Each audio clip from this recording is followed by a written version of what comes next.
These leaked messages expose young Republicans' racist chat. And I mean, there's racist and then there's racist. This is racist, okay? They're like, you're number one, best racist in the world type stuff. All right, leaked messages expose young Republicans' racist chat. Thousands of private messages reveal young GOP leaders joking. What were they joking about? Well, let's see. Let's look closely. You see, it's right there. Oh, I know. Gas chambers, slavery, and sexual assault. They use the R word. This is isn't that funny? Already, I feel a deep belly laugh coming on. Politico has reported on the leaders of young Republican across the country. They worried about the possibility of telegraph chats ever being leaked. Well, come to fruition. They have been leaked. And you're on deck to explain your disgusting, misogynistic, racist, bigoted chats. Who's up first? Who wants to take a seat on the couch? Well, there's more. They referred to Black people as monkeys and the watermelon people. This is not even creative. This is the kinds of nasty tropes and filth that America has let marinate for, for hundreds of years at this point. The watermelon people, they mused about putting their political opponents in gas chambers. They talked about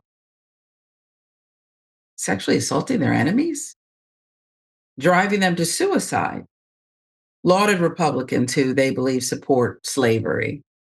Folks, this is actually, they say people who get drunk and start spouting off, well, this is what they really feel. And they say that because you can spout off a lot of stuff when you're drunk, okay? Say all kinds of goofy stuff, but there's no filter. So you just blurt out things that perhaps you actually feel. And in this case, they can't even blame it on the alcohol because I don't know that everyone was drunk who participated in this. This is actually a communal thing. This is what you believe, and you feel comforted by other words of hate. William Hendricks, the Kansas Young Republicans vice chair, used the words N word with the A, and then he used it with a G at the end. G. Can you just, I mean, variations of that racial slur that, well, some white people they just can't get over the fact that they're not supposed to be saying it. Apparently, they said it all the time on this chat. Hmm. Variations of it, he did it more than a dozen times in the chat. Bobby Walker, vice chair of the New York State Young Republicans, at the time referred to sexual assault as, quote, epic. Jesus. Peter Junta, who at the time was chair of the same organization, wrote in a message sent in June that, quote, everyone that votes no is going to the gas chamber because that's hilarious. How did Kevin Hart and Chappelle get so famous? Shouldn't these guys be discovered? They already have a built in audience. Junta was referring to an upcoming vote on whether he should become chair of the Young Republican National Federation, GOP's 15,000 member political organization of Republicans between 18 and 40. They can do the most damage. I'm going to create some of the greatest physiological torture methods known to man. We only want true believers, he continued. Two members of the chat then responded. Oh, what did they write? Let's see. Can we fix the showers? Gas chambers don't fit the Hitler aesthetic. Joe Maligno, who previously identified himself as the general counsel for the New York State Young Republicans, wrote back, I'm ready to watch people burn now. Annie K. Katie, New York's National Committee member, said, Annie, trying to impress the boys, huh? The exchange is part of a trove of Telegram chats obtained by Politico, spanning more than 7 months of messages among young Republican leaders in New York, Kansas, Arizona, Vermont. Chat offers an unfiltered look at how a new generation of GOP activists talk when they think no one is listening. Honestly, they've been saying a lot of it out loud anyway, but this is just the I told you this is top tier bigotry and racism and misogyny. 2,900 pages of chats shared among a dozen millennial and Gen Z Republicans between early January, mid August, chronicle their campaign to seize control of the National Young Republican Organization on a hardline pro Donald Trump platform. Many of the chat members already work inside government or party politics, and one serves as a state senator. So when they say you can't condemn all people, you can't. Well, we're not condemning all people, but we are condemning these people on this chat, and there's a great number of them. So we kind of have to cast a broader net, folks. It's look at the behavior, don't look at the people who are calling it out. Several of the chat members have since stepped down from their roles. Step down? They were around to step down? God, America, look at your life, the privilege. At least one person in the Telegram chat works in the Trump administration. Well, that's surprising. His name is Michael Bartles. According to his LinkedIn account, he serves as a senior advisor in the Office of General Counsel within the U.S. Small Business Administration. So if you're Black or brown and you haven't gotten that loan, you might want to look into that. Bartles did not have much to say in the chat, but he didn't offer any pushback against the offensive rhetoric. He declined to comment.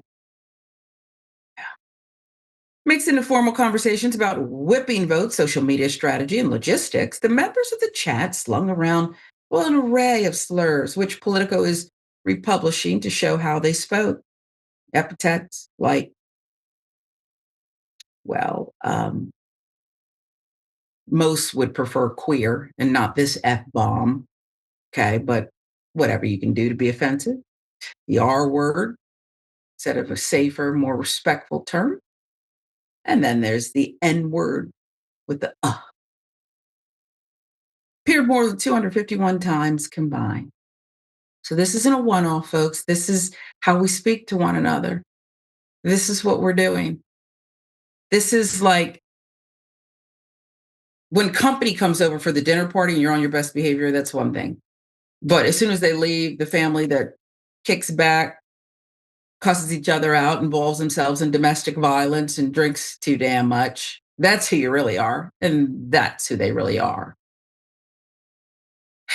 Separate conversation, Junta shared that his flight to Charleston, South Carolina landed safely. Then he offered some advice for his fellow young Republicans. If your pilot is a she and she looks 10 shades darker than someone with, well, who's from Sicily, end it there. Scream the no word, Junta wrote. Vice President J.D. Vance, of course, was all over it. What did he say? He's the vice president, second in line. Let's see. Oh, he dismissed the leaked messages. Instead, he argued Virginia Democrat Jay Jones's violent texts were far worse. Whataboutism? Rather than condemning the group's rhetoric, Vance changed the subject to a recent scandal involving Jones over leaked 2022 texts calling for violence against then House Speaker Todd Gilbert. I mean, that guy at least apologized. Doesn't make it right, but he at least apologized. I don't have any comment about being on the chat. He reposted, "This is far worse than anything said in a college group chat. And the guy who said it could be the AG of Virginia. I refuse to join the pearl clutching, powerful people call for political violence."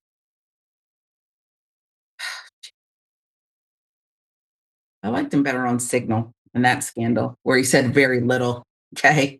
Got out of that one, didn't you? So, Jackson, this is nothing new. Um, I continue to be ticked off, even though I'm resigned to the fact that this is the American way, that nothing's going to happen to these white boys. Nothing's going to happen to them. They're all right. They'll be fine. They'll ascend to greater heights. And you know what's going to also, I predict, because I can look at history and predict the future in America. One or two of them or more, probably a lot of them will break through and they'll be interviewed by national media, mainstream media. They'll sit across from them. And maybe this will come up in a campaign or two. And so called good journalists will sit there and they'll accept a little throwaway because, we look the same. So youth, 18 to 40, right? That's who this group is, 18 to 40. It's a youth, nothing to see here.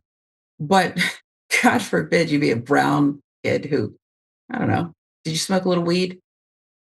I don't, did you get involved and maybe the melee was brought to you? I remember a basketball player who I may have gone to Georgetown with, and well, he was going to be jailed for a very long time until John Thompson rescued him. Okay. He was involved in a bowling alley fight. The white kids didn't get in trouble, but he did. Okay. The answer. The rules are so different here. And I wonder what your take is on yet another example here. I don't even know why it was leaked. This we knew this was going on. Well, I think the more concerning elements of this is that these are individuals who are in positions of political organization within the Republican Party. These aren't like just regular Republican voters. These are people who actually have a say so in campaigns and different types of rules that have to be upheld within the political process. These are individuals who undoubtedly are going to continue their career paths within politics. These are people who end up in important positions of power to where they can arbitrarily decide what happens, especially on a state level. So I think that signals that a lot of the elements of the GOP are not going to change anytime soon. Like it's true that Donald Trump and his administration are unpopular and are continuing to become more unpopular, but the Democratic Party is also very unpopular. And at least right now, there aren't any new superstars who have revealed themselves who are going to be able to have like some type of cult following, like Obama did, to just take over the country and inspire the whole nation. I think there's a lot of division still. So it's going to be important for the Democratic Party and anybody who organizes around the establishment to get inspiring candidates in office because these people can still win elections and likely will, particularly in red states, as bigotry and hatred continues to be fanned, as immigrants continue to be blamed for people's financial situations, and the economy is becoming even worse. Hopefully we can move past this, but thus far, America has not been able to move past our racist and bigoted foundations. No, and I guess what gets me, you're right. These are the future leaders. They're already, they're called young leaders. And like it or not, this is the position that they're in. They sought out and they're being rewarded. I guess what bothers me, Jackson, is this isn't shocking. It's not shocking to anyone anymore. So much so that even the morally corrupt position of, well, I hope I don't get caught isn't enough of a deterrence anymore. They know that they'll live to see another day, be prosperous, be able to rework, rebuild, rebrand images. And the saddest part is they're not even going to need to rebrand the image. This is widespread acceptance. People on the thread who didn't participate but didn't leave it type stuff. This is how we know the American electorate can simply ignore just grotesque things and push the lever for somebody who acts and talks a certain way and does things anyway. That's the part that why would we have hope of a renewed future?